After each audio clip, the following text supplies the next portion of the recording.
Bonjour, bienvenue au Talk Orange Le Figaro. Aujourd'hui, nous recevons Valérie Pécresse, ministre du Budget et porte-parole du gouvernement. Valérie Pécresse, bonjour. Bonjour. Merci d'être avec nous. Nicolas Sarkozy était devant le congrès des partis européens de droite, le PPE, à Marseille. Je vous propose d'écouter un extrait de son discours. Jamais l'Europe n'a été aussi nécessaire. Et jamais elle n'a été aussi en danger. Jamais autant de pays n'ont voulu adhérer à l'Europe. Et jamais le risque d'explosion de l'Europe n'a été aussi grand. Si vendredi nous n'avons pas un accord, il n'y aura pas de seconde chance. J'appelle donc à l'esprit de compromis. Quelle est la part de risque réel dans ce qu'annonce le chef de l'État et la part de dramatisation qu'il peut y avoir si jamais il y en a une? Oh, il faut être très réaliste et il faut en même temps être très lucide. L'euro est en danger, clairement. La zone euro est en danger. Et nous avons un devoir de réussite vendredi. Nous avons un devoir de réussite, vendredi, samedi, dimanche, parce que le président de la République va y mettre tout son poids, va y mettre toutes ses forces. Nous devons faire bloc derrière les propositions franco-allemandes. L'accord à 27 ou à 17 ? Vous êtes optimiste sur la possibilité d'avoir un accord ? Nous devons avoir des mesures très concrètes dès ce week-end, avec plus de discipline budgétaire et en même temps plus de solidarité financière. Et de ce point de vue, on ne peut pas, il est interdit d'échouer. Vous dites l'Europe est en danger, le président de la République dit jamais le risque d'explosion de l'Europe n'a été aussi grand. Est-ce que, à Bercy, vous étudiez un scénario qui prévoirait la sortie de l'euro ? Nous ne l'étudions pas pour la bonne et simple raison que ce serait une catastrophe pour les Français et pour la France. Notre dette, vous le savez, elle est libellée en euros. Si nous devions la rembourser, avec une possible explosion de la zone euro, évidemment les monnaies seraient dévaluées, nous aurions beaucoup de difficultés à rembourser cette dette. Le cadre économique dans lequel évoluent nos entreprises serait totalement bouleversé. Ça bouleverserait toutes leurs prévisions et ça plongerait évidemment tous les pays de la zone euro dans la récession. Donc je ne dramatise pas, le tableau en disant que nous devons sauver l'Europe.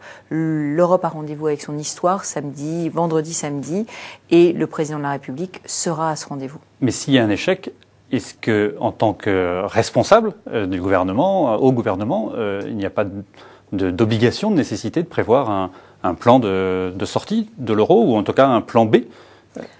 Il y a, grâce à Angela Merkel et à Nicolas Sarkozy, il y a sur la table une proposition d'action très concrète qui permet de sauver la zone euro. Aujourd'hui, on voit aussi un fort mouvement d'adhésion à ces propositions. Je crois que tous les États doivent se rendre compte qu'effectivement, il faut que nous trouvions un compromis, il faut que nous trouvions un accord.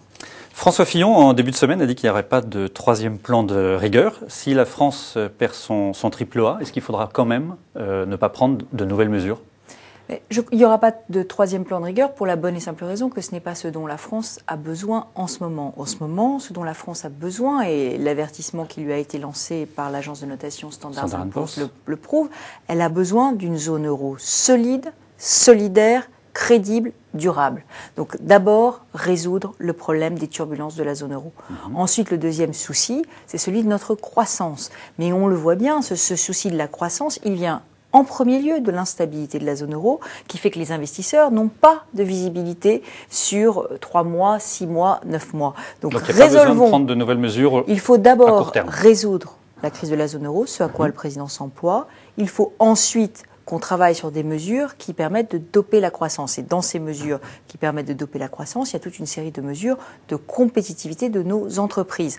Ensuite, il y a la question des équilibres budgétaires, mais nous avons un budget qui est prudent, qui est crédible, qui est un budget qui comporte en lui-même des marges de sécurité à hauteur de 6 milliards d'euros. Ça veut dire que nous avons une prévision de croissance volontariste à 1%, mais avec ces 6 milliards, nous sommes prêts à faire face à un aléa de croissance jusqu'à 0,4% de croissance. Donc pour l'instant, on est dans le consensus des économistes et nous savons un budget prudent. Après, savoir où nous serons fin 2012, ça dépendra évidemment du sommet européen de ses résultats, ça dépendra aussi du comportement des acteurs économiques dans le premier semestre. Jean-Louis Borloo prône ce qu'il appelle un paquet justice fiscale immédiat qui permettrait d'économiser 24 milliards d'euros, alors notamment une taxe sur les transactions financières qui propose au Parlement de voter, qui économiserait 12 milliards. Ça vous paraît aller dans le bon sens? Vous êtes prêt à dire oui, allons-y, il faut voter cette taxe? D'abord, il ne faut pas employer le mot économie quand on parle d'augmentation d'impôts. Parce que c'est impropre. Ce n'est pas un plan d'économie. Le plan de Jean-Louis Borloo, c'est un choc fiscal sur les entreprises de 24 milliards d'euros, un choc fiscal anti-emploi, puisque ça consisterait à augmenter l'impôt sur les sociétés des entreprises de plus de 50% en un an. Bon, je crois que dans cette période de crise économique, il est évidemment pas possible de changer à ce point les règles du jeu de nos entreprises. Ça plongerait les entreprises dans la récession et ça plongerait les Français dans le chômage. C'est irréaliste. C'est irréaliste. Et puis sur les transactions financières qui devraient rapporter 15 milliards d'euros, vous imaginez bien qu'on ne va pas taxer les transactions financières et nos banques seules. On ne peut pas faire cavalier seul sur cette mesure. On ne peut pas faire cavalier seul sur la fiscalité, l'impôt sur les sociétés. Nous sommes dans une logique de rapprochement et de convergence franco-allemande sur l'impôt sur les sociétés. Il est évident qu'on ne va pas mettre des boulets aux pieds des entreprises françaises dans le contexte actuel, ni des boulets aux banques françaises dans le contexte actuel. Ce serait tout à fait irresponsable. Marine Le Pen était à votre place hier. Elle vous a posé une question. Je vous propose de l'écouter. Madame Pécresse, vous aviez construit votre budget sur une prévision de croissance de 1,75%. Vous avez revu 2 fois à la baisse déjà cette prévision de croissance. Croyez-vous qu'il soit en même temps sérieux, honnête et sincère de continuer à prévoir un budget sur une croissance de 1% alors même que vous allez devoir faire face probablement à une aggravation donc du déficit de, au bas mot, 10 milliards supplémentaires? Qu'est-ce que vous répondez à Marine Le Pen? Et je réponds à Madame Le Pen que jamais, dans une année présidentielle, un gouvernement n'a été aussi sincère et aussi réactif que nous. En pleine année présidentielle, le 24 août, le Premier ministre a dit « Nous ne ferons pas 2% de croissance, il faut réviser la croissance ». Le 7 novembre, il a à nouveau dit « Nous ne ferons pas 1,75, il faut réviser la croissance ». Nous avons fait 2 plans de redressement des finances publiques en pleine campagne présidentielle. On a demandé des efforts, 18 milliards d'efforts aux Français en pleine campagne présidentielle. Jamais aucun gouvernement n'avait fait cela. Nous sommes responsables, nous sommes sincères et nous sommes prudents. Je vous l'ai dit, nous avons 6 milliards de réserves de précaution qui nous permettent de faire face à cet aléa de croissance que Mme Le Pen semble souhaiter si fort. Eh bien, moi, je ne suis pas comme elle. Je souhaite le rebond de la croissance et je souhaite le succès de la France. Le Sénat doit voter dans la soirée une proposition de loi instaurant le droit de vote des étrangers aux élections locales. Vous y êtes évidemment, j'imagine, hostile, comme le président de la République. C'est une faute politique de la part du Parti socialiste et des Verts de ressortir cette proposition quelques mois de l'élection présidentielle? Ou c'est plutôt bien joué Je crois que c'est une instrumentalisation d'un sujet qui divise profondément les Français. Moi, à titre personnel, j'y suis défavorable à cette proposition. J'y suis défavorable parce que je crains un risque de dérive communautariste dans notre pays.